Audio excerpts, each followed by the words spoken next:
India को क्या फायदे या नुकसान हुए हैं ऑपरेशन सिंदूर के बाद? उन्होंने बेसिकली बहुत ज्यादा अंडर एस्टिमेट किया पाकिस्तान को। पता ये चला कि फौज को कभी भी इररिलेवेंट नहीं होना चाहिए। एक तो ये हमारे लिए बहुत बड़ा लेसन है। तो वो सोच रहे हैं यार ये तो चाइना के मुकाबले में, आप तो पाकिस्तान के मुकाबले में नहीं खड़े हो सकते, तो आपको चाइना के मुकाबले में किधर जाएंगे आप। तो हमने राफेल को मिस किया कि मतलब राफेल हमारे पास होता तो ये सिचुएशन पैदा ना होती। तो राफेल आ भी गए तो कुछ नहीं हुआ। अब इंडिया की क्या डिमांड थी कि हमें ऊपर करना है और पाकिस्तान को नीचे करना है, दोनों काम करने हैं। आप इंडियंस को देखें, वो दुनिया में जिससे भी कारोबार करते हैं, डिफेंस प्रोक्योरमेंट करते हैं, वो एक ही चीज कहते हैं, पाकिस्तान के साथ आपने कुछ नहीं करना। मोदी साहब ने अपना इमेज बचाने के लिए, अपनी पॉलिटिक्स बचाने के लिए इंडिया को जो है वो कुर्बान किया। चाइना इंडिया रिलेशनशिप कुछ बेहतर हो सकती है तो इंडिया चाइना के ताल्लुकात तो ठीक हो गए हैं। और इंडिया, आप देखें ना, एक नए ब्लॉक की बात हो रही है, रिक की बात हो रही है, रशिया, इंडिया, चाइना। अभी रिसेंटली इंडिया के आर्मी चीफ ने एक स्टेटमेंट दी, हमें लंबी war, we need to fight long war with Pakistan. India क्या कहता है? इंडिया चाहता है लो कॉस्ट वॉर चाहता है पाकिस्तान के साथ। सो व्हाट, क्या फर्क पड़ता है? मुझे नहीं लगता कि कोई इंडिया तालिबान का आपस में कोई कनेक्शन बिल्डअप हो भी जाए। टेक्नोलॉजिकल एडवांसमेंट्स वो हमें दे रहे हैं। सऊदी ने भी हमारे साथ डिफेंस पैक्ट साइन की। Is this the time for another attack? वो करना चाहते हैं तो कर ले, मेरा ख्याल है पाकिस्तान रेडी है, कोई मसला ऐसा नहीं है।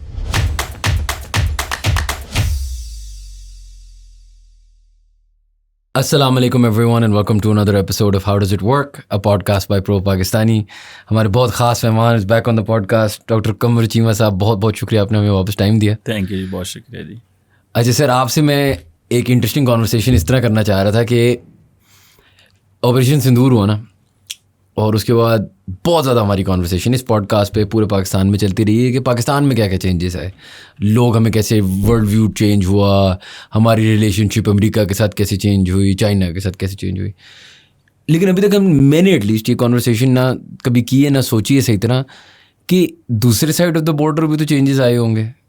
उसके बारे में हम थोड़ा बहुत सोचते हैं, लेकिन एक फ्लीटिंग थॉट होती है। तो मैं आज थोड़ा सा आपके साथ ये एक्सप्लोर करना चाह रहा था कि ठीक है, पाकिस्तान को क्या क्या फ़ायदे नुकसान हुए हैं ऑपरेशन सिंदूर के बाद, इंडिया को क्या फ़ायदे या नुकसान हुए हैं, इंडियन पॉलिटिक्स कैसे चेंज हुई है, इंडियन फॉरेन पॉलिसी कैसे चेंज हुई है। ये हमें ज़्यादा लग रहा है क्योंकि हम बहुत ज़्यादा अपना नैरेटिव अपना चूरन बेच रहे हैं, या कोई वाकई में चेंजेस आए हैं on that side of the border? बहुत शुक्रिया जी पहले तो शान साहब।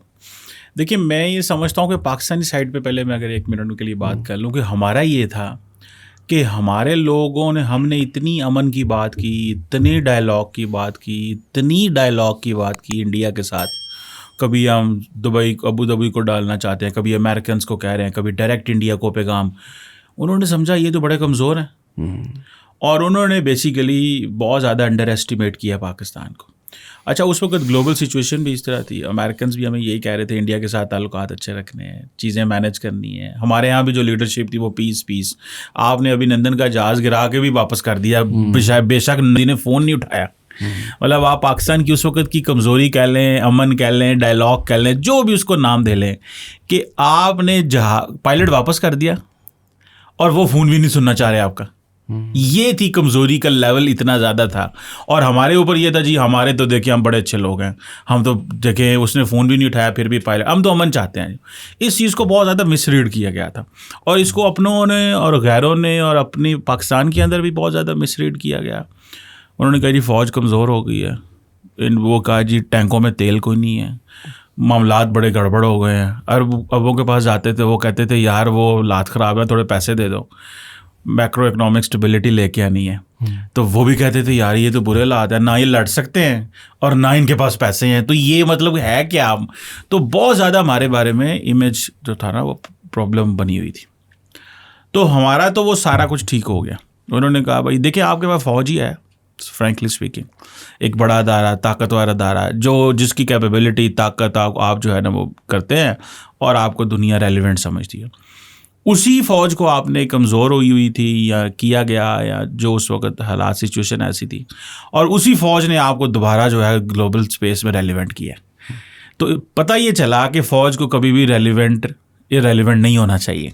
एक तो ये हमारे लिए बहुत बड़ा लेसन है कि जब भी आपने अपनी फ़ौज की कैपेबिलिटी को अंडरमाइन किया, उसको इररिलेवेंट किया, तो आपको दुनिया में नॉन सीरियस और बड़ा कमज़ोर समझा गया। जैसे ही फ़ौज रेलिवेंट हुई, अच्छा फॉर एग्ज़ाम्पल आप देखें ये जो कुछ हुआ, अब ऑपरेशन सिंधु जो वहाँ पे पहलगाम में हुआ उसमें हमारा तो कोई लेना देना नहीं है ना, इंडिजिनस वहाँ स्ट्रगल चल रही है। फॉर एग्जांपल कल भी मैं किसी से बात कर रहा था, मैंने कहा जी ये बताएं, इंडिया कहता है पाकिस्तान ने कराया ये जो पहलगाम का वाक़या, कोई एविडेंस, कोई बंदों की मूवमेंट, कोई ट्रैवलिंग, कोई लॉजिस्टिक सपोर्ट, कोई वेपन, कोई चीज़ तो दी होगी ना, कोई लिंक इस्टेब्लिश करें। इतनी बड़ी फौज है, इतनी बड़ी सर्वेलेंस हो रही है, कोई कुछ नहीं कर सका।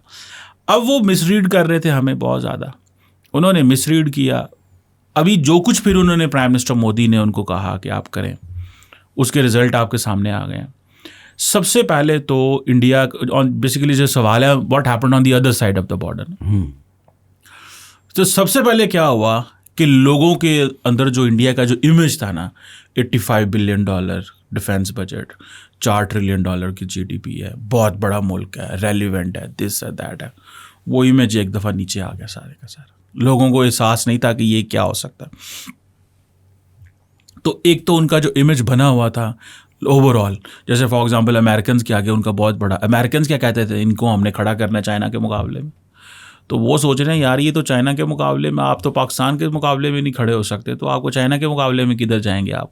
और ऊपर से इंडियंस भी चाइना के हवाले से बड़ी रिलेक्टेंस शो कर रहे थे, वो उस तरह नहीं प्ले होना कर रहे थे जिस तरह अमेरिकन उनको कह रहे थे।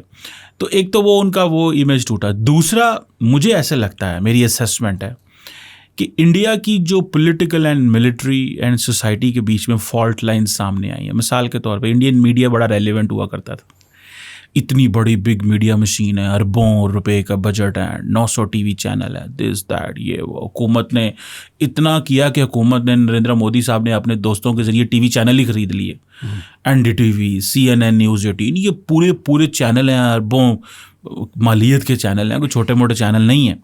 आगे से फिर इनके आगे ग्रुप्स हैं, और उनको था कि हमारे पास ये है, हम इसको। आप इमेजिन करें कि इंग्लिश मीडिया, पाकिस्तान के पास एक इंग्लिश टीवी चैनल नहीं था, पाकिस्तान का नैरेटिव पूरी दुनिया में बिक रहा था, और उनके पास इतना ज़्यादा मीडिया हाउसेस, लेकिन उनकी बात कोई नहीं। तो उनका अपना मीडिया एक्सपोज हुआ। पॉलिटिकल क्लास में आप देखें कि मिलिट्री और उनके दरमियान जो है वो गैप आया। मुझे ऐसे लगता है कि इंडियन फौज ने वो ट्रांसपेरेंसी लेके आने की कोशिश की जो इंडियन पॉलिटिकल क्लास नहीं चाहती। कैसे? आप इमेजिन करें कि CDS चौहान जो है, जो इंडिया के चीफ ऑफ डिफेंस स्टाफ हैं, उन्होंने क्या कहा? उन्होंने कहा जी कि हमारे जब ब्लूमबर्ग ने उनसे सवाल किया सिंगापुर में, उन्होंने सवाल किया, उन्होंने कहा जी आप ये बताएं कि ये जो जहाज़ गिरे हैं, कितने जहाज़ गिरे हैं? उसने कहा ये ज़रूरी नहीं है कितने गिरे हैं, ये ज़रूरी है क्यों गिरे हैं। अच्छा, ये बेसिकली वो रेवोल्यूशन थी जो इंडियंस करना चाह रहे थे, इंडियन फ़ौज ने किया, जिसको इंडियन गवर्नमेंट पसंद नहीं करती, लेकिन फ़ौज ने वो कर दिया। तो ये भी एक क्रैक वहाँ पे इमर्ज हुआ। फिर आप देखें कि उनकी साइड पे एयर चीफ जो हैं वो बड़ी दफ़ा बोल बैठे हैं कि यार आप लोग जो है ना R&D पे तो बड़ी इन्वेस्टमेंट करते हो, लेकिन एक्चुअली कुछ नहीं आप देते हमें। उसके बाद उनके जो deputy chief of army staff Rahul Singh जो थे, वो बोले, उन्होंने कहा भाई आप लोग जो है ना वो तो चाइना और इंडिया की तो बहुत बड़ी पार्टनरशिप है, पाकिस्तान और चाइना की तो बड़ी पार्टनरशिप है, वो तो हमें एक्चुअली देख रहे थे पाकिस्तान के। वो उन्होंने कहा DGMO ने हमें बताया कि आप ये जो 100 एंड 100 वेक्टर इस्तेमाल करने लगे हैं ये ना करें, ठीक है, ये अच्छा नहीं होगा। तो वो कह रहे थे, वो हमें लाइव देख रहे थे। तो इंडिया की जो वल्नरेबिलिटी थी वो बेसिकली उससे सामने आई, दरार सामने आई, मीडिया एक्सपोज हुआ, इंटरनेशनल इमेज में उनके लिए प्रॉब्लम बहुत ज़्यादा जो है वो इंडिया के अंदर आई। और एक वो जो रेलिवेंस नज़र आती थी कि यार ये तो बहुत किया था, कि उन्होंने कहा जी हमने S-400 ले लिया है, हमने जो है वो क्या उसको बोलते हैं राफेल ले ली हैं, अब तो हम लड़ सकते हैं, ये हो गया वो हो गया। अच्छा, मज़े की बात यह है कि प्राइम मिनिस्टर हैं, उन्होंने अपनी फॉरेन पॉलिसी और नेशनल सिक्योरिटी एंड डिफेंस को वो पब्लिक डोमेन में ले आए हैं। वो उसको एज ए स्ट्रेंथ इस्तेमाल करते थे लोगों के सामने। अब हमारे पास क्योंकि S-400 है तो अब हमें कौन छेड़ सकता है, अब हमारे पास राफेल है तो अब तो हमारे जैसे एक तकरीर में उन्होंने कहा था कि 2019 में जब हमारी लड़ाई हुई तो हमने राफेल को मिस किया, कि मतलब राफेल हमारे पास होता तो ये सिचुएशन पैदा ना होती, तो राफेल आ भी गए तो कुछ नहीं हुआ। सो ये जो सारी मिथ सी वो टूटी और इंडिया, अच्छा मज़े की बात है, कन्वर्सेशन इंडिया के अंदर शुरू हो गई, डिस्कशन ख़त्म ही नहीं हो रही। आज भी वो कह रहे हैं ट्रंप ने कहा है मैंने सीज फायर कराओ, तुम बोलते नहीं हो, आप किस तरह के प्लेयर हो। तो बहुत सारी वल्नरेबिलिटी आई हैं उनकी, बहुत ज़्यादा। और फिर हुआ क्या है, अभी भी आप देख ले, अगले दिन मैं इंडियन एयर चीफ को सुन रहा था, 3 महीने बाद उन्होंने कहा जी हमने भी 5 जहाज़ गिराए। फिर अगले दिन एक उन्होंने एनुअल प्रेस कॉन्फ्रेंस की एयर चीफ ने, उन्होंने कहा जी कि हमने 10 जहाज़ गिरा दिए थे। ठीक है, सो क्वेश्चन क्या है, इंडिया के जो नेशनल सिक्योरिटी एडवाइजर आके कहते हैं, एक जगह की स्पीच दे रहे थे, उन्होंने कहा जी हमारा तो शीशा भी नहीं टूटा इसमें। तो आप इमेजिन करें ये जो वल्नरेबिलिटीज़, अब उसमें ठीक है पब्लिक को तो आप बेच रहे हैं बहुत सारी चीज़ें, लेकिन जो सीरियस लोग दुनिया में सुन रहे हैं, जो गवर्नमेंट सुन रही हैं, जो स्टेक होल्डर्स सुन रहे हैं, उनके सामने एक इमेज टूटा है। और मुझे एक चीज़ नज़र आई है कि इंडियन फ़ौज बड़ी प्रोफेशनल फ़ौज है। देखिए जैसे जनरल प्रोफेशनल होते हैं, फॉर एग्जांपल CDS चौहान ने जो स्टेटमेंट एक दी थी ब्लूमबर्ग को इंटरव्यू, उसने कहा the people in uniform are the most rational people. कि जब पाकिस्तानी फ़ौज मिसाइल चला रही थी और इंडियन चला रहे थे तो हमें पता था इसके क्या कॉन्सिक्वेंसेस होते हैं। So in other words he was saying that only the people in uniform understand the lethality जो ये वेपन्स कर सकते हैं, पीपल इन जो बाकी पॉलिटिकल क्लास नहीं कर सकती। तो मेरा ख्याल है बहुत सारी चीज़ें जो हैं वो सामने आई हैं on that side of the border, myths टूटी हैं। अब वो उसको जोड़ने की कोशिश कर रहे हैं, अब उनको बाद में पता चला है। और अभी जो वो बात कर रहे हैं, मैं इंडियन आर्मी चीफ को सुन रहा था, उन्होंने कहा जी हमें असल काम नॉन काइनेटिक डोमेन में करने की ज़रूरत है। यानी कि हम काइनेटिक के ऊपर बैठे हुए थे, लेकिन नॉन काइनेटिक में हमें करना है। काइनेटिक डोमेन एक्सपोज होगी, नॉन काइनेटिक में उनके पास बहुत बड़ा अपरेटस था, मीडिया था, इंटरनेशनल मीडिया उनके साथ था, दुनिया इंडिया की स्टोरी चलाती थी। हमारी स्टोरी कौन चलाता था? और फिर एक और चीज़ वल्नरेबिलिटी आई कि जब ऑपरेशन सिंदूर के दौरान इंटरनेशनल मीडिया ने एक चीज़ मिस की कि इंडिया का कोई पॉलिटिशियन टीवी पे आने को तैयार ही नहीं है। आपको याद होगा sky news, this that, Pakistani politician बेशक छज्जी मार दे सी, खब्बी मार दे सी, ख्वाजा आसफ कोई इधर की कर देता था, कोई उधर की, लेकिन टीवी पे तो जाते थे, बोलते तो थे। स्काई न्यूज़ की वो क्या नाम है, जो यल्दा हकीम, उसने कहा जी कि इंडियन जो है वो टीवी पे आते ही नहीं है, हमें बंदा ही कोई नहीं मिलता। तो प्रॉब्लम ये है कि उनकी साइड पे पता ये चला 1.4 बिलियन, इतनी बड़ी गवर्नमेंट, इतना बड़ा अपरेटस को बंदा टीवी पे आके अपना मौक़िफ़ देने को तैयार नहीं है। और हमारे लोग जो हैं, तो बहुत सारे एंगल पता चले on the other side of the world. तो मेरा ख्याल है इसी चीज़ें। अच्छा सर, मैं इसी को समझना चाह रहा था, आपने थोड़ी देर पहले US का भी जिक्र किया, क्या ये वाकई ऐसा है कि जब वो उनका इमेज थोड़ा सा ख़राब हुआ तो एक डोनाल्ड ट्रंप जैसा आदमी जिसको स्ट्रॉन्ग मैन पसंद है, जो थोड़ा सा बड़ा एक ईगो उसका भी है और उसको भी इंजॉय करने को मिला कि वो सीज़ फायर करा सकता है, तो क्या ये बस एक शुगल है जो वो कह रहा है? क्या ये एक प्रेशर टैक्टिक है टेरिफ्स के लिए, या क्या ये एक लॉन्गर टर्म स्ट्रेटेजिक शिफ्ट है between the US India relationship? मेरी ज़ाती राय ये है कि ये एक लॉन्ग टर्म शिफ्ट है। अच्छा, उसकी वजह क्या है? उसकी वजह ये है कि ये इंडिया और अमेरिका की चीज़ें ख़राब होना ट्रंप दौर में शुरू नहीं हुई। अगर आप समझ रहे हैं कि ट्रंप के दौर में चीज़ें हुई हैं तो ये मैं नहीं मानता। उसकी मैं मिसाल दे देता हूँ। मिसाल के तौर पे आपको याद होगा कि बांग्लादेश के अंदर जो हुकूमत का तब्दील होना है, देखिए इंडिया की एक नेबरहुड फर्स्ट पॉलिसी है। इंडिया ग्लोबल साउथ का अपने आप को प्लेयर कहता है, लेकिन उसके इमीडिएट नेबर जो बांग्लादेश है, वहाँ पे जब गवर्नमेंट चेंज हुई तो अमेरिकन को बड़ी रिक्वेस्ट की मोदी साहब ने कि आप बांग्लादेश के अंदर जो है वो अपने उनके साथ ताल्लुकात को नॉर्मलाइज करें और जो स्टेटमेंट्स दे रहे हैं वहाँ पे ह्यूमन राइट्स दिस दैट ये बंद करें। लेकिन अमेरिकन नहीं माने और वो क्या हुआ, at the end of the day वहाँ सारा स्ट्रक्चर बदल गया। ठीक है, वहाँ पे इंडिया को नुकसान हुआ। और अमेरिकन इंडिया की आप सारा देख लें, वो कहते हैं ISI करा रही थी, CIA करा रही थी, ISI की तो इतनी कैपेसिटी नहीं है कि वो बांग्लादेश के अंदर वो इतना कुछ करा सकती, लेकिन बांग्लादेश ना होता ना, वो ईस्ट पाकिस्तान होता। जी तो CIA की तो कैपेसिटी है। एंड देन फिर एक वहाँ पे फिर जो हसीना वाजिद जो हैं वो भी क्योंकि बहुत देर से पावर में थी, फ़ौज सपोर्ट कर रही थी उस तरह, और वो भी कमज़ोर स्ट्रक्चर हो चुका हुआ था। तो मुझे लगता है कि एक तो वो जो शिफ्ट थी ना, बांग्लादेश से हसीना का रूल ख़त्म होना साहब, और इंडिया की फ़ॉरेन पॉलिसी कमज़ोर हुई। फिर हिंडनबर्ग रिसर्च रिपोर्ट आई जिस पे अदानी साहब को हिट किया गया। अदानी साहब रिमेंबर मेन फाइनेंसर है, NDTV खरीदा साहब, हर बड़ा ग्लोबल प्रोजेक्ट श्रीलंका में हो, हाइफा पोर्ट हो, दिस दैट हो, वो उन्होंने उनको दिलाना होता है, कीनिया में वो जो कुछ हो।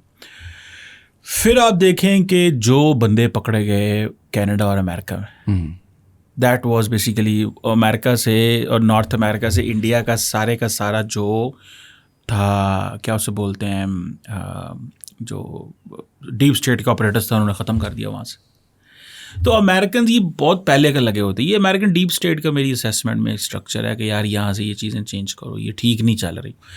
पाकिस्तान के साथ जो सिचुएशन उनकी इमर्ज हुई है वो उन्होंने, अब इंडिया की क्या डिमांड थी कि हमें ऊपर करना है और पाकिस्तान को नीचे करना है, दोनों काम करने हैं। आप इंडियंस को देखें, वो दुनिया में जिससे भी कारोबार करते हैं, डिफेंस प्रोक्योरमेंट करते हैं, वो एक ही चीज़ कहते हैं, पाकिस्तान के साथ आपने कुछ नहीं करना, पाकिस्तान की जो वो क्या है ना उसकी उसमें आपने नहीं जाना।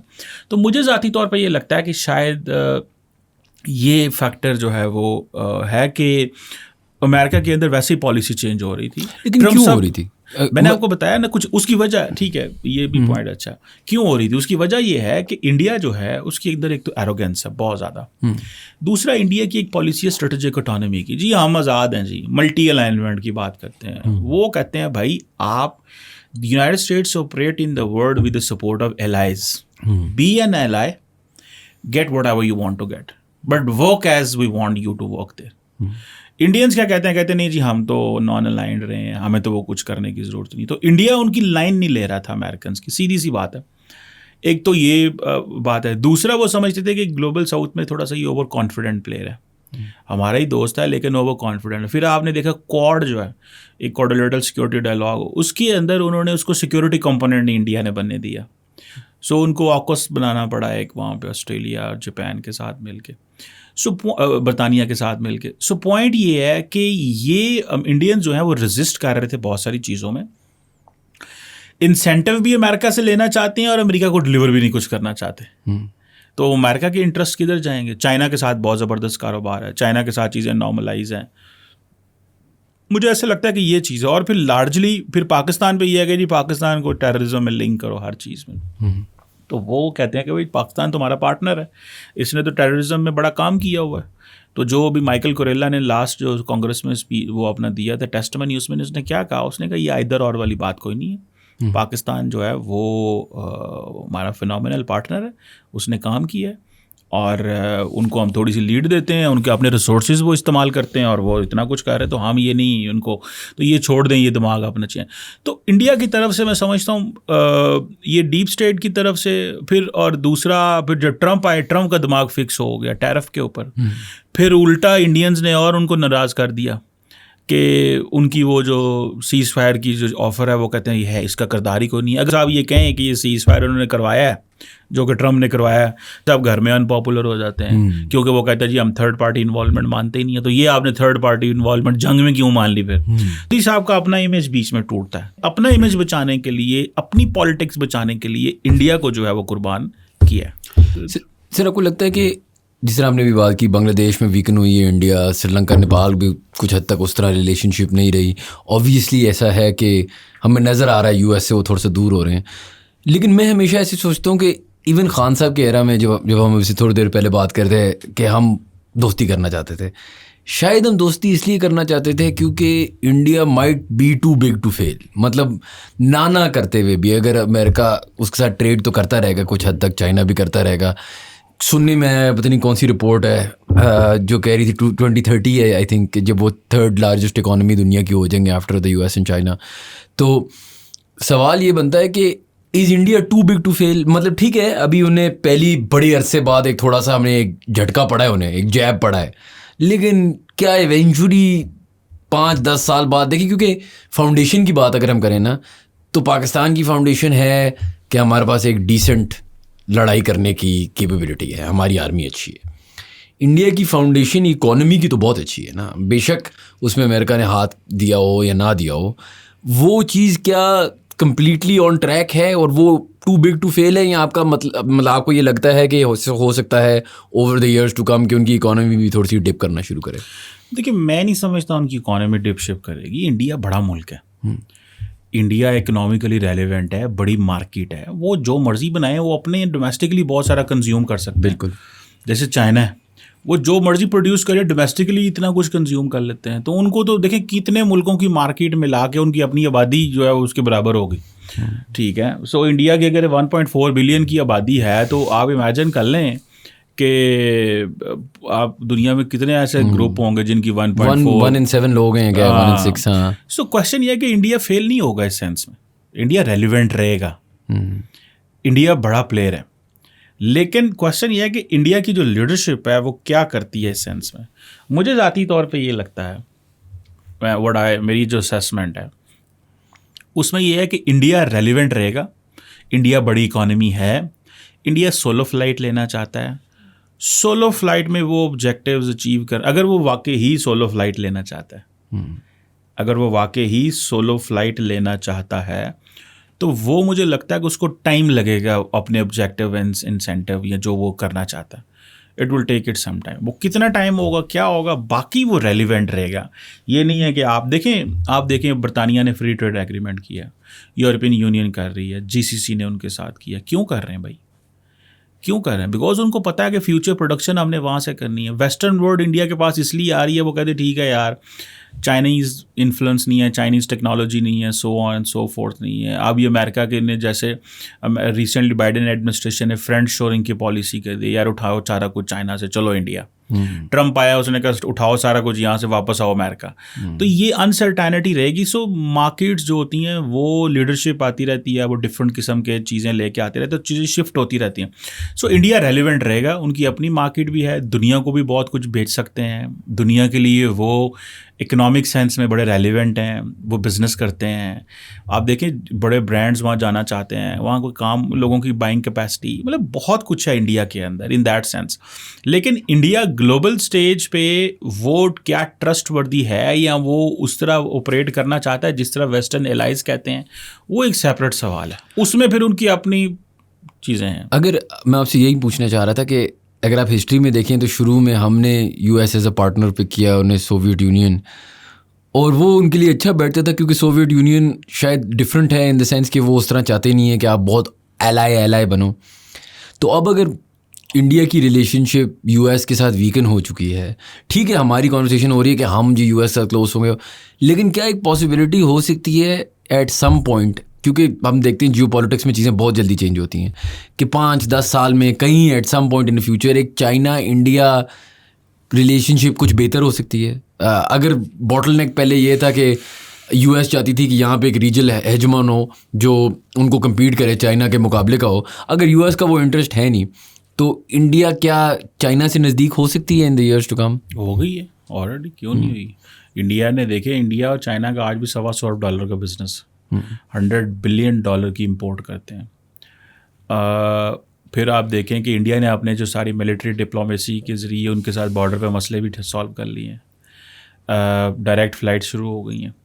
तो इंडिया चाइना के ताल्लुकात तो ठीक हो गए हैं। और इंडिया, आप देखें ना, एक नए ब्लॉक की बात हो रही है, रिक की बात हो रही है, रशिया, इंडिया, चाइना, ये तीनों अपना एक मिल के चीज़ इंट्रोड्यूस की। रशियंस चाहते हैं कि हम इंडिया को रोप इन करें, ठीक है, क्योंकि वेस्ट के अंदर, अमेरिका के अंदर पर्टिकुलरली इंडिया के ऊपर क्वेश्चन मार्क लग गया, तो हमें ये मौका है कि इंडिया के करीब, इंडिया को ज़्यादा और करीब कर लें। तो मैं नहीं समझता, इंडिया के इंडियंस बड़े स्मार्ट हैं, वो अपने नेशनल इंटरेस्ट को कभी कंप्रोमाइज़ नहीं करते, वो नॉन अलाइंड रहे हैं हमेशा से, अभी भी वो हैं, वो फ्यूचर में भी रहेंगे, और वो नहीं चाहेंगे कि हम अपनी ऑटोनॉमी को कंप्रोमाइज़ करें, मुझे जो चीज़ लगती है। लेकिन अभी इंडिया बहुत बड़ा, उसके इंटरेस्ट एक बहुत हाई हो चुके हुए हैं। अभी क्या वो पोजीशन लेते हैं जिसका बड़ा प्राइमरी गोल इस वक्त इलेक्शन जीतना है, ठीक है, बेशक 3 साल बाद है या जब भी हैं, साहब जो है ना, वो एक ऐसी लेगेसी लेके छोड़ के जाना चाहते हैं। तो वो अपने इस काम के लिए, वो उनको अगर एंटी अमेरिकन भी होना पड़ा ना, और अगर इंडिया के अंदर एंटी अमेरिकन सेंटीमेंट्स की बुनियाद भी बोनी पड़ी, तो वो बो के जाएगा। तो मुझे नहीं लगता। हाँ, बाकी ये है कि ये फ्री वर्ल्ड है, अगर इंडिया फॉर एग्जांपल उस पर टैरिफ लग जाते हैं तो वो और मार्केट्स ढूंढ लेगा। वो कहते हैं हमें क्या है, 130-135 अरब डॉलर की हमारी गुड्स ट्रेड है, कोई 50-60 अरब डॉलर की सर्विसेज ट्रेड है अमेरिका से, हम उसको शिफ्ट कर लेंगे। लेकिन अवाम अभी अंदर इतनी तैयार नहीं है। गो के अमेरिका भी, ट्रम्प ने कहा है ना कि मैं जनाब आपके ऊपर रशिया से तेल नहीं खरीद रहा इंडिया, तो इंडिया की तरफ से कोई बोला नहीं है, कोई आवाज़ नहीं आई इंडिया की तरफ से कि नहीं हम खरीदेंगे। खामोश बैठे हुए हैं, बिकॉज वो वक्त का इंतज़ार कर रहे हैं कि अभी इसके साथ जो है ना, हमें गैर ज़रूरी इंगेज होने की ज़रूरत नहीं है।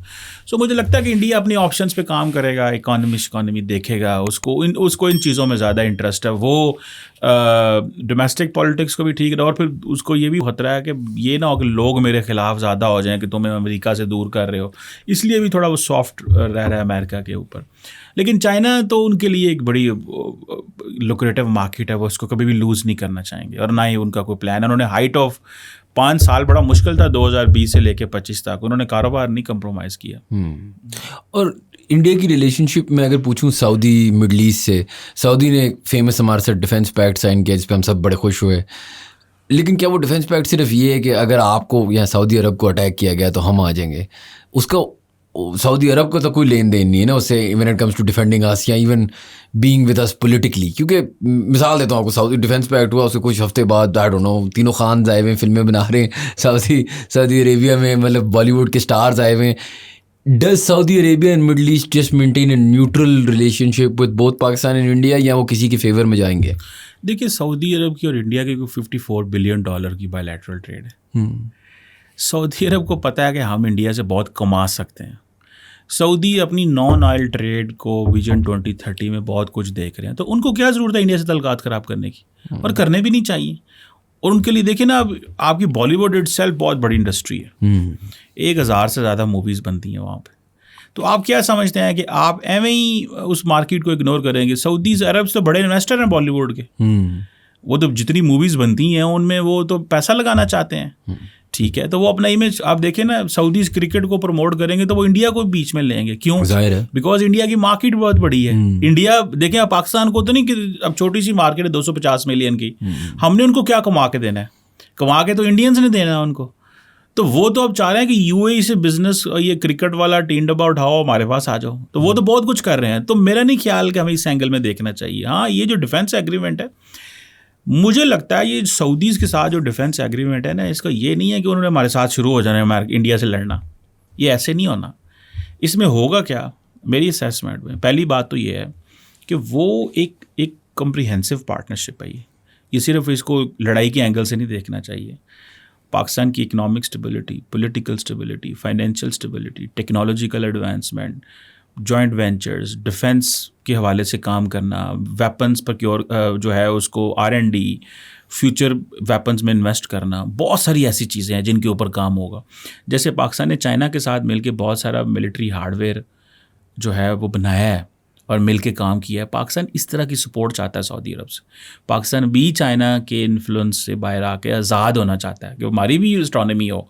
हम सऊदीया के साथ भी काम कर रहे हैं, हम चाइना के साथ भी काम कर रहे हैं, तो हमें सऊदीज़ उसमें बहुत सारी चीज़ों में सपोर्ट कर सकते हैं. एंड देन इंडिया को, एक इंडियन फौज जो है ना, अभी रिसेंटली इंडिया के आर्मी चीफ ने एक स्टेटमेंट दी, हमें लंबी war, we need to fight long war with Pakistan, like what's going on in Ukraine, Russia और मिडल ईस्ट में जो हो रहा है. तो लंबी जंग अगर आपसे लड़ना चाहते हैं तो उसमें आपको इंडिया, सऊदी अरब सपोर्ट कर सकता है. उसमें आपको तेल चाहिए, उसमें आपके लिए देखें, आपको अगर लंबी जंग 2 महीने की जंग हो जाती है, मिसाल के तौर चल रहे हैं मिसाइल चल रहे हैं या नहीं मिसाइल चल रहे हैं, LOC पे कुछ हो रहा है या वैसे कुछ हो रहा है, ठीक है, तो उसमें फिर आपको इस तरह के जो एग्रीमेंट्स होते हैं वो हेल्प करते हैं कुछ चीज़ें करने में. तो मेरा ख्याल है ये उस तरह की नेचर में आपको करेगी, या ओवरऑल इन पीस टाइम में आपको बिल्ड करने में बहुत सारी मदद करेगी और रेलिवेंट रखेगी. तो मेरा ख्याल है इसको इस एंगल में देखना चाहिए. बाकी वो सऊदी अरब ने ये थोड़ा ही कहा है कि हम इंडिया पे हमला कर देंगे या इंडिया के, उन्होंने कारोबार करना है और उनको करना चाहिए, अच्छी बात है, मैं समझता हूँ. लॉन्ग वॉर करनी भी चाहिए, या आपको लगता है, अगर आप, मैं पाकिस्तान के पॉइंट ऑफ व्यू से नहीं सोच रहा, इंडिया के पॉइंट ऑफ व्यू से सोच रहा हूँ कि जो कुछ हुआ अभी मई में, उसके बाद सेंस बनती है अभी वापस जंग करने की पाकिस्तान से? क्योंकि आपकी US के साथ भी रिलेशनशिप कुछ हद तक वीकन हुई है, पाक चीन दोस्ती तो आपके सामने है, टेक्नोलॉजिकल एडवांसमेंट्स वो हमें दे रहे हैं, सऊदी ने भी हमारे साथ डिफेंस पैक्ट साइन की. Is this the time for another attack? देखिए, पहली बात तो ये है कि इंडिया जब ये सोच रहा है, ये करने का क्यों सोच रहा है, उसकी वजह यह है कि बहुत सारी चीज़ें जो वो सेटल करना चाह रहे थे इंडिया के अंदर वो नहीं हुई. सब चाहते थे चीज़ें सेटल हों, वो नहीं हुई. एक तो ये चीज़ है. दूसरा, वो समझते हैं कि शॉर्ट वॉर के ना चीज़ें हमारे रिजल्ट हमारे हक़ में नहीं आए जो हम चाहते थे, तो लॉन्ग वॉर में हमें जाना चाहिए. तो उसमें हो सकता है हम पाकिस्तान को फाइनेंशियली, जैसे फॉर एग्जांपल इंडिया क्या कहता है, इंडिया चाहता है लो कॉस्ट वॉर चाहता है पाकिस्तान के साथ, सस्ती जंग लड़ना चाहता है. सस्ती जंग में क्या होता है, वो नॉन स्टेट एक्टर्स को एंगेज करेंगे, ये करेंगे, वो करेंगे. दूसरा, आपको फाइनेंशियल लॉस देना चाहते हैं, आपकी इकॉनमी ना उठे, आप मिलिट्री बिल्डअप ना कर सकें, आपको वो FATF में ले जाएं, आपका इमेज ख़राब करें, आप कहें ये लॉलेसनेस है यहाँ पे, ये यहाँ पे कुछ नहीं हो सकता, ये वो इस तरह की चीज़ों में ज़्यादा इंटरेस्टेड होंगे. लेकिन क्योंकि ये जो ऑपरेशन सिंदूर और ये सारा कुछ हुआ है, इसमें they couldn't get the results which they want, so that's why they are offering साहब कह रहे हैं कि लंबी जंग लड़नी है। ये छोटी जंग से क्या होता है, तुमने अभी शुरू ही जंग हुई 96 घंटे की 96 आवर्स की जंग है, बीच में से 48 घंटे तो आप जहाज़ ही नहीं उड़ा सके आप, बिकॉज आपका टेक्निकल प्रॉब्लम आ गया।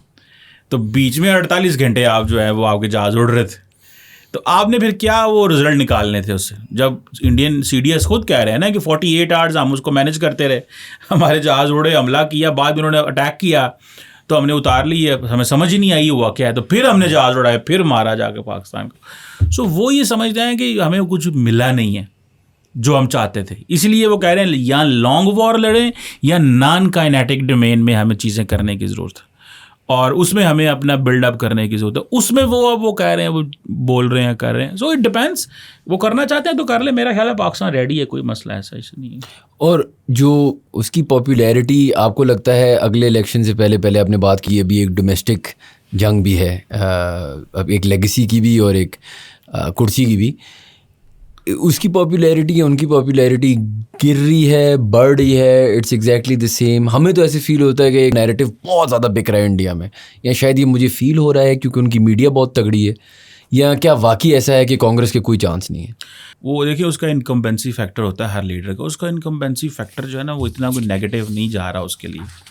मुझे लगता है कि उसको, कांग्रेस को और बाकियों को भी थोड़ा काम करना होगा। वो किस हद तक काम करते हैं, क्या करते हैं, ये एक सवाल है थोड़ा सा। मुझे नहीं लगता कि इतना जल्दी नीचे जा रहा है। उसको पता है मैंने क्या करना है, उसके पास मीडिया बहुत तगड़ा है, वो बहुत उसका नैरेटिव बनाता है और वो करता है। सो कांग्रेस अभी खड़ी हुई है, कितना कुछ शोर डाल सकती है सारा। देखिए, इंडिया का मीडिया वाहिद मीडिया है जो अपोजिशन पे तनकीद कर रहा होता है।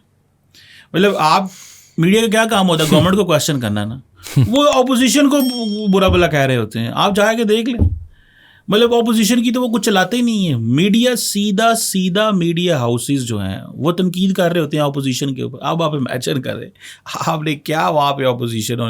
यहाँ पाकिस्तान में जितना मीडिया है वो ठीक है, गवर्नमेंट से ऐड लेनी होती है, पैसे लेना होता है, ठीक है, मॉडल चलता है। लेकिन ये क्या बात हुई कि आप अपोजिशन को बुरा भला कह रहे हो? तो वहाँ पर तो ऐसे होता है, तो वो करते हैं क्योंकि पैसे देता मोदी भाई सबको। तो वो मोदी के इमेज बिल्डिंग के लिए अरबों डॉलर लगते हैं, लग गए हैं। अभी कल लोग INS विक्रांत पे गए हुए थे, अकेले तस्वीरें बनवा रहे थे, पूरे के पूरे एयरक्राफ्ट कैरियर के ऊपर अकेला खड़ा हुआ था। मतलब आप इमेजिन कर सकते हैं कि उनके माइंड सेट वो क्या, किस एंगल से वो सोचते हैं। तो वो मेरा ख्याल है वो मीडिया, इट विल डिपेंड कि कांग्रेस कितनी तेज़ अच्छी कैंपेन चला सकती है। आपको लगता है पाकिस्तान के लिए कांग्रेस बेहतर है? पाकिस्तान के लिए पाकिस्तान ही बेहतर है, हमें ये छोड़ देना चाहिए। राहुल, वो क्या नाम था वो जो प्राइम मिनिस्टर थे जो पिछले, मनमोहन सिंह साहब, वो 2 टर्म्स रहे, एक दफ़ा पाकिस्तान नहीं आए।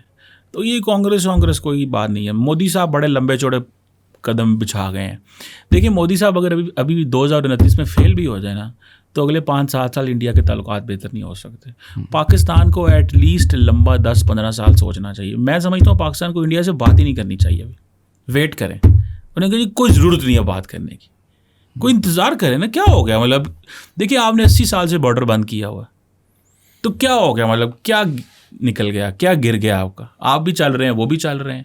वहाँ पे मूड ऐसा है कि जी बात नहीं करनी। पाकिस्तान ने तो कर हो गया जी, बात करनी है, बात करते हैं। वो अब नहीं चाहते बात करना, तो ना करें, रहने दें, आप भी ना करें। आप इमेजिन करें अगर मोदी साहब अगला इलेक्शन 2034 का जीत गया, तो आप अगले 10 साल भी, 15 साल इंडिया से 20 साल बात नहीं करेंगे। क्योंकि मोदी साहब देखें, लीडरशिप जो है ना, लेगेसी किस तरह की छोड़ के जाना चाहते हैं। वो ऐसी लेगेसी छोड़ के नहीं जाना चाहते कि पाकिस्तान की चीज़ें नॉर्मल हों, तो वो लेगेसी ऐसी छोड़ के जाना चाहते हैं कि पाकिस्तान के साथ चीज़ें ख़राब हों। तो वो उसी पे काम कर रहे हैं और वो लगे हुए हैं, ठीक है। वो अगर मैं आपको फॉर अ सेकंड बोलूँ कि थिंक लाइक एन इंडियन, ठीक है, from a Indian perspective, Indian अवाम की पर्सपेक्टिव से, और ये मेरा आखिरी सवाल ही है, लेकिन क्या आपको लगता है मोदी साहब की क्या लेगेसी है? आप लेगेसी की बहुत बात की ना कि वो एक लेगेसी छोड़ना चाहते हैं, और वो अब जो भी है towards the end of his political career तो आगे हैं। बहुत सारी अच्छी चीज़ें हैं, बहुत सारी बुरी चीज़ें हैं when it comes to Modi साहब। आपको लगता है वो क्या याद किया जाएगा उन्हें एज इंडिया की हिस्ट्री में एज ए लीडर? देखिए, मोदी के दौर में ये याद किया जाएगा कि मोदी ने इंडिया को एज ए ब्रांड इंट्रोड्यूस कराया इंटरनेशनल कम्युनिटी में। मोदी ने इंडिया को ज़्यादा रेलिवेंट किया है, इंडिया डियास्पोरा से कनेक्ट किया है। मोदी वो बंदा है जिसने, आप समझ लें कि हिंदुइज़्म को भी एक्सपोर्ट किया। ये चीज़ें नो गो एरिया कही जाती थी सऊदी अरब में, मिडल ईस्ट में, मंदिर बनवा दिए हैं। वो दुनिया में जहाँ जाता है नरेंद्र मोदी, वो जहाँ पे आगे उसको जो बंदे रिसीव करने वाले होते हैं वो इंडियन कम्युनिटी होती है, या वहाँ पे कोई ना कोई रिलीजियस फैक्टर मौजूद होता है। तो मोदी साहब ने अपने मज़हब को बहुत, हर संडे को उन्होंने किसी मंदिर में जाना होता है, जो मीडिया दिखा रहा होता है आज मोदी साहब इधर हैं, आज मोदी साहब इधर हैं, आज इधर हैं। तो वो मज़हब को उन्होंने बहुत ज़्यादा मेन स्ट्रीम किया है। और दूसरा ये है कि इंडिया को एज ए ब्रांड उन्होंने इंट्रोड्यूस कराया है इंटरनेशनल मार्केट में, बहुत सारे बैरियर्स तोड़े हैं, इंडियन इकॉनमी को ऊपर लेके गए हैं, 4वीं-5वीं बड़ी इकॉनमी बनी है, $4 ट्रिलियन की इकॉनमी है। दुनिया को एटलीस्ट पता चला यार ये मुल्क भी मौजूद है। इंटरनेशनल बहुत सारे ग्लोबल लीडर हैं जो मोदी को बहुत जो अप्रिशिएट करते हैं, उसकी बड़ी तारीफ़ें करते हैं, बड़े बटरिंग शटरिंग उसकी करते हैं। Giorgia Meloni Italian prime minister बड़ी करती है बटरिंग, और बहुत सारे लीडर फ्रेंच करते हैं, बहुत सारे करते हैं। तो वेस्ट के अंदर, यूरोप के अंदर वो बड़े रेलिवेंट हुए हैं। लेकिन फॉर पाकिस्तान मैं समझता हूँ कि देखिए मोदी अपने नेशनल इंटरेस्ट या उस हिसाब से सोच रहा है, वो पाकिस्तान के एंगल से थोड़ा ही सोचेगा। नहीं, ऑफ कोर्स तो वो अपने हिसाब से सही कर रहा है, लेकिन इंडिया की आवाम का पाकिस्तान जो नुकसान किया उन्होंने, ये जो पाकिस्तान के साथ राब्ते ख़त्म किए हैं। देखिए आप पंजाब में चले जाएं, राजस्थान में चले जाएं, उनके लिए पूरे रास्ते ब्लॉक कर दिए हैं। ये सेंट्रल एशिया खुला होना था, ये एक्सेस से होनी थी, ठीक है। उन्होंने अपनी जो साउथ एशिया की है, जो खिते की जो जोग्राफी है, इसको बदलने की कोशिश की है, उसमें वो नाकाम है। आप इंडिया में चले जाएं, जो हमारा कश्मीर, पंजाब, ये हरियाणा, सारा राजस्थान, वो सारे ये चाहते हैं ये मार्केटें खुलें, ये मार्केट्स खुलें और वो अपनी प्रोडक्ट बेचें। आज इंडिया के किसानों की प्राइस कम मिल रही है उनके, क्यों? क्योंकि वो साउथ में उस तरह चीज़ें नहीं बेच रहे। अगर वो पाकिस्तान को बेचें तो हमारे पास तो आजकल टमाटर ही नहीं है यहाँ पे, मैं मिसाल दे रहा हूँ, तो उनकी चीज़ें यहाँ पे कितनी बिकें। तो मेरा ख्याल है ये वहाँ पे लोगों का काफ़ी नुकसान हुआ है on the border, overall generally भी। और दूसरा ये है कि मेरा ख्याल है ये उन्होंने नुकसान किया। बाकी उन्होंने इंडिया के लिए, अपने लिए उन्होंने बहुत कुछ किया, which is good as a prime minister of the country. Sir, आपने सेंट्रल एशिया की बात की तो मैं एक आखिरी सवाल पूछना चाहूँगा कि सेंट्रल एशिया की अगर हम बात कर रहे हैं, और एक रिसेंट हमने पॉलिटिकल शिफ्ट जिसकी बात नहीं की, वो ये है कि इस सब के आफ्टर मैथ में इंडिया और अफगानिस्तान की कुछ नई दोस्ती हमें नज़र आ रही है। अब वो कितनी इम्पोर्टेंट होगी दोनों मुल्कों के लिए और पाकिस्तान के लिए, क्योंकि ये हम तीनों के लिए एक नया सिस्टम है। आपका इस पे क्या ख्याल है? क्या ये एक लॉन्ग टर्म स्ट्रेटिजिक फ्रेंडशिप है बिटवीन इंडिया एंड अफगानिस्तान? देखिए मैं नहीं समझता इंडियन गवर्नमेंट अगर अफ़गान तालिबान को एक्सेप्ट कर भी लेगी तो इंडियन अवाम नहीं करेगी। इंडियन अवाम के लिए जो लार्जली जो एक्सेप्टेंस है ना for the Muslims in Bangladesh, Pakistan and with in India, वो इतनी लंबी चौड़ी नहीं है। वो देखे तालिबान, हम तो फिर भी हमारे लोग तो बिल्कुल एक मिलते जुलते हैं। तालिबान तो वो तो हमारे साथ भी नहीं इंगेज वो होते, मिक्सअप नहीं होते, वो तो बिल्कुल ब्रीड डिफरेंट है। और तो गवर्नमेंट अगर उनके साथ इंगेज हो भी जाएगी तो अवाम नहीं होगी, इंडियन अवाम उनको एक्सेप्ट नहीं करेगी, एक बात। दूसरा ये है कि तालिबान जो है, इंडिया बेसिकली इस खित्ते में इस वक्त प्रॉब्लम में है, बांग्लादेश उनके हाथ से चला गया, तो उनको एक नया प्लेयर चाहिए। और दूसरा, अफ़गान तालिबान की वो अफ़गानिस्तान की वैल्यू नहीं है, अफ़गानिस्तान की वैल्यू पाकिस्तान की वजह से है इंडिया में। तो वो एज़ लॉन्ग एज दिन उनके हमारे साथ ताल्लुकात ख़राब हैं, अफ़गानिस्तान उनके लिए रेलिवेंट रहेगा।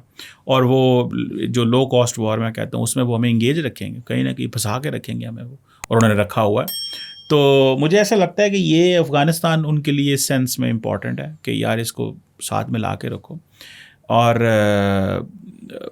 सो इसको इस एंगल से देखा जाना चाहिए, ना कि इंडियन अवाम को अफ़गानिस्तान से कोई लंबी चौड़ी गर्ज नहीं है, या उनका इंटरेस्ट और मुस्लिम ममालिक में वो होगा, पाकिस्तान के हवाले से वो है।